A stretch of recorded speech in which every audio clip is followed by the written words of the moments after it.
يا الأحبة أمل كداري وحرفض الشيطان هدتك كهلاو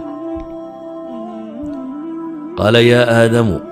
هل أدلك على شجرة الخلد وملك لا يبلى آدم بهالكي لغا قال هلكا صحيح نبي آدم حاج النظر لغا صار وكوني ما كنت سيجيت كوارتانك شجرة الخلد إيه وملك لا يبلى إمسا الشيطان لميي وقضية كل لميي إن الذين ارتدوا على أدبارهم من بعد ما تبين لهم الهدى الشيطان سول لهم وأملى لهم بإلهيري شيطان باوحو تصويل سمي وحم مهدي وحو دلدلاليي أمل ييد الديلين وقلي أمل كعلاج كسوا محي إنهم يرونه بعيدا ونراه قريبا نبي الله محمد عليه الصلاة والسلام حديث ابن أبي الدنيا صار الشيخ الألباني حسن كنت المامي وحلي إن شاء الله وحينا حديث شيخنا صحيح حسن بين شيخنا نجا أول هذه الأمة باليقين والزهد ويهلك آخر هذه الأمة بالبخل والأمل نبي حلي عليه الصلاة والسلام ومدن دتك يدي هوري وحيكو قوليستين يكو ليبانين يكو بدبادين يقين قلبي قود دكتي هي زهدي وين نحب الدنيا قلبي قاعدين زهدي ما هينات فقيرته زهدي وحويان وين أدونك تشعلانين هدوك سوق لك عن هذا كجرو سأوجد النبي حلي عليه الصلاة والسلام وباليقين هي بالزهد قوة ضمبنا وحي كهلاك سميا بالنبي ويري بالبخل والأمل دعنا ضيقيه يرجو أمل بدني حديث كيكو يا لي رياض الصالحين كان ترمذي ابن ماجه وريا نكستو الشيخ الألباني سووا ورانا يوا ضعيف لكن علماء كلاي حسن يحكوا الشيخيان الكيس من دان نفسه وعمل لما بعد الموت والعاجز من أتبع نفسه هواه وتمنى على الله الأماني إذن أيها الأحبة غفلده وينو كبحا قفك الربين آخره وديار كروبا أمل كدير وينو كبحا تمنياتك أمنيته إما إن وح مستحيلة تمنيش أما وح بعيد المنالة أي أمنية الله يرى الله بدأ بقرآن إلهي وقت المام مستحيل كوا محي يا ليتني مت قبل هذا وكنت نسيا منسيا وشيء مستحيلة يا ليت لنا مثل ما أوتي قارون وبعيد المنال كيكو شيئا هذا بقى أمنية لفتيد الأماني أنا تكرر يوطون أماني أنت بدن والرياضة سوتشيتك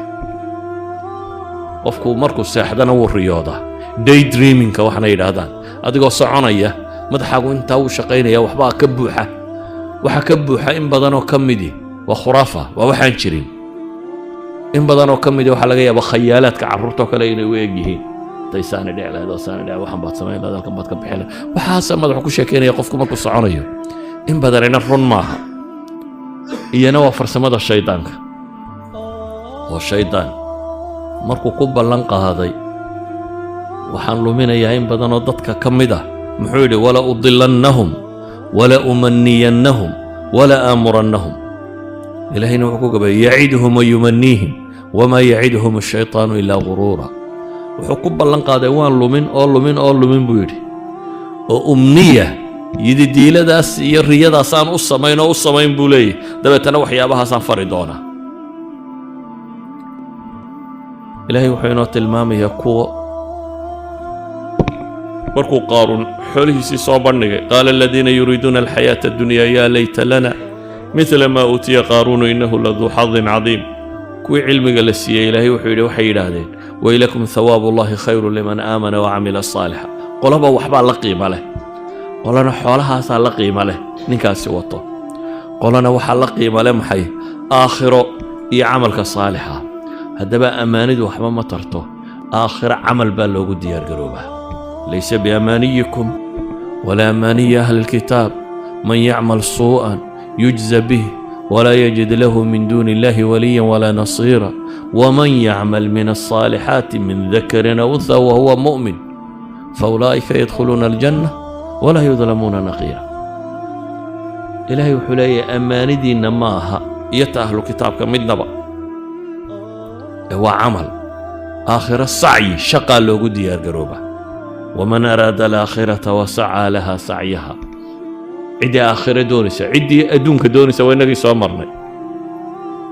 من كان يريد الحياة الدنيا وزينتها أولئك بين سوامر ليس لهم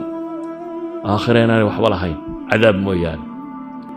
أما آخرة قوة الدنيا أنا وقوة إرادة الآخرة ومن أراد الآخرة وسعى لها سعيها إرادة قرى ما هي وسعى لها سعيها سعي قارة بيلاد إخلاص له وشرع وافق سنة وقارة وهو مؤمن فأولئك كان سعيهم مشكورا. إذن أيها الأحبة نبي محمد عليه الصلاة والسلام هذه الشيخ الألباني حسن كوكت المامي سنة كيسة وحصام ري حبال دبتنا وحولي من صاحب هذا القبر وارحبا شان يا كجرة واحد هذين فلان هبل با كجرة دبتنا وحولي رقعتان أحب إلى هذا من بقية دنياكم كاحباشا كجرة ما أنت صو ماركتان لبا رقعدود صلاة أيو وحا أدون هيستان ودنك جعلية ما أنت إمك مركين هلكن جوجنا لبا رقعدود مين أدون كجعله سنقول بين أدون بدن يسوق على أبو جعلي رقعدنا هنا لا خليفة إنا خفيفة إنا لفظ هذا وحين سويديننا شاف صلاة دي سنة يوحكك عليه فرلكي iyo shaqadii ba isqaban waayay maxaa la yeelaya marka wadaadka waxa la rabaa inuu fatwoodo oo keeno si salaada loo fudaydin karo ay meesha uga baxdo shaqadu ay u noqoto noloshu waxaan ka maarmaynin. nabiguna alayhi salaatu wasalaam to xabaal soo dul maray ayuu wuxuu leeyahay ka xabaasha ku jira ragcataani ahabbu ila hada min baqiyati dunyaakum kan xabaasha ku jira laba ragcadood baa adduun waxaa haysataan oo dhan maanta agtiisa lagaga jacayl badan yahay. calaacalku marnaba wax ma taro yaa laytanii qaddamtu lixayaatii waxba ku tari mayso rabbi irjicuun lacallii acmalu saalixan fiima tarakt. ilaahay wuxuu qur-aanka inoogu tilmaamayaa berri inaynu xoog uga fakarno. يا أيها الذين آمنوا اتقوا الله ولتنظر نفس ما قدمت لغد واتقوا الله إن الله خبير بما تعملون. وركوا إيمانك لغا هلايا والله كعب صدبا إلى هيري تقوى الله ولتنظر نفس ما قدمت لغد با إلى هيري نفوا لبها إيكتو بري وحي وهرو مرسطي هبينكي مركات سيحانيسو بل حسابتك وواحد سويديسا ورداد عاوى نفتك هابحلم حكاه الرية وإلهي حين لي ولا تكونوا كالذين نسوا الله فأنساهم أنفسهم أولئك هم الفاسقون. انت أنا تهدوا على لو أن لي كرة فأكون من المحسنين انت أنا دورني أدوك نوبهن. إذن أيها الأحبة قرآنك ma jiro beej qur-aanka ka mida baan filayaa waanad laba qadiyadood mid uun ku arkaynin waa labada mas'ale ee ugu badan ee ilaahay kitaabkiisu ka hadlo innagana waa labada ugu yaraynu ka hadalno. qur-aanku ima ilaahay buu ka warramayaa sifaynaya wa ima alaakhira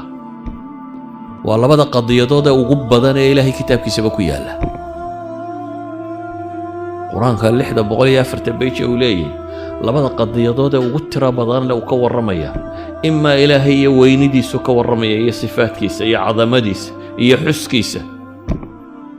ama se wuxuu ka warramayaa maalinta aakhiro iyo khatarteeda iyo janno iyo naar iyo awsaafteeda iyo waxa ka jira iyo qiyaamaha iyo ahwaashiisa iyo geeri iyo wixii ka dambeeya. labada qadiyadood unbaa u badan wuxuu qur-aan ka warramo. aadanuhuna waa labada ugu yar wuxuu ka hadlo. bini aadamkuna waxa uu ka hadlo waa labada ugu yar. markaynu isu nimaadno intaynu ilaahay ka warrannaa iyo xuskiisa iyo dikrigiisa markaynu isu nimaadno intaynu aakhiro iyo waxa jira ka warrannaa waa labada ugu yarayna waynu ka hadalno xataa mac wadaadada ku dar adduunka iyo sii loo guulaysan lahaa iyo gaalka sii laysaga celin lahaa unbaaba madaxa wareerisay laakiin aakhiro iyo rabbi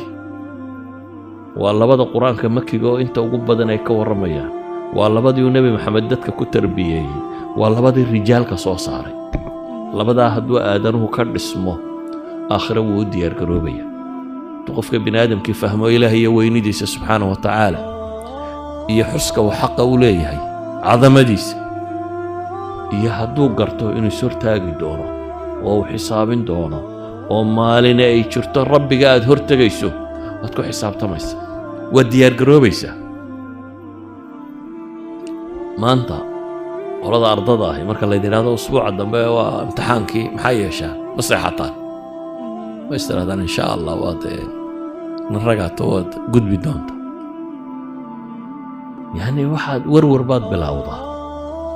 fakadalik qofka mu'minka ahi wuxuu ogyahay imtixaan inuu ku jiro hadda bayjajkiisa inaad qorayso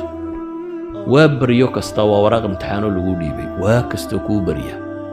waa waraaq cusub oo imtixaano lagu dhiibay oo waxaad ku qoraysaa ama naar ay ku geynayaan ama janno ay ku geynayaan waxaan ku soo koobaya markaa hadalku inuu koobnaado abaaba roone aakhiraanu diyaargarowno ilaahayna qur-aanka in badan buu inagu farayaa inaynu u diyaargarowno aakhiraanu diyaargarowno waxaynuu nimi duulaan aakhiraba ogeyn ولذلك بينو جيديغا ku darsan intii ka fikirayeen baynu ka fikirnay markaa sidee shaqo loo helaa sidee jacaal loo dhigtaa sidee daar loo dhistaa sidee guriga loo iibsadaa sidee gaari loo iibsadaa inta iyagu ka fikirayeen manay ahayn qof aakhire ka fikiraya qof adduun ka fikiraya inay isku in ama isku aragti ama isku waxay noqdaan marnaba macquul ma yahay sallallahu ala muhammadin wa ala alihi wa sahbihi wa sallam walhamdulillahi rabbil alamin